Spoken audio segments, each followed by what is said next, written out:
শাশুড়ি মায়ের সাথে বিকেলে বের হয়েছে। দেখেন একটা গাছে কয়টা মাথা বের হয়েছে আর কত পেঁপে ধরে আছে। তো কাজটা তো তেমন হলো না, তো এখানে চলে আসলাম শাশুড়ি মায়ের সাথে মায়ের দোয়া চটপটে ফুচকা হাউজে। আসসালামু আলাইকুম ভাই ও বোনেরা, আপনারা সবাই কেমন আছেন? আশা করি আপনারা সবাই ভালো আছেন। আলহামদুলিল্লাহ আমিও ভালো আছি।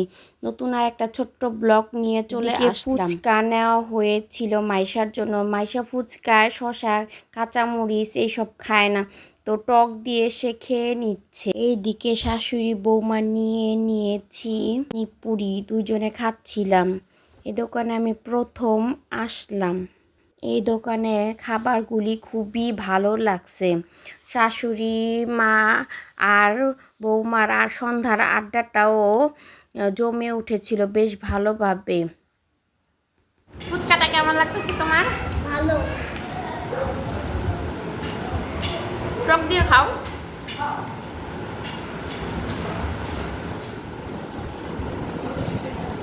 এইদিকে শাশুড়ি মা ঝালমুড়িও নিয়ে আসলো। এখানে অনেকগুলি ঝালমুড়ি ছিল, দুইজনে খেয়ে শেষ করতে পারতেছিলাম না। ঝালমুড়িটা খেতেও ভালো লাগছে, একটু অন্যরকম গ্রান পাচ্ছিলাম। বলতেছিলাম শাশুড়ি মাকে এখানে কি মাংসের কোনো ঝোল টোল ব্যবহার করেছে।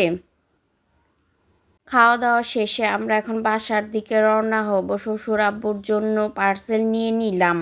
এদিকে মাইশার বাবা মিষ্টি নিয়ে আসছে, সাথে আম আর ছিল মিষ্টি। এগুলি এখন সবাইকে দিব আর খেয়ে নিব। তারপর আমি রাতে রান্না করতে চলে আসলাম। এখানে আমি ঝরঝরা ভুনা খিচুড়িটা রান্না করেছি, তার সাথে করেছিলাম ডিম ভাজা। তো এখন সবাইকে বেড়ে দেব আর আমিও খেতে বসে যাব।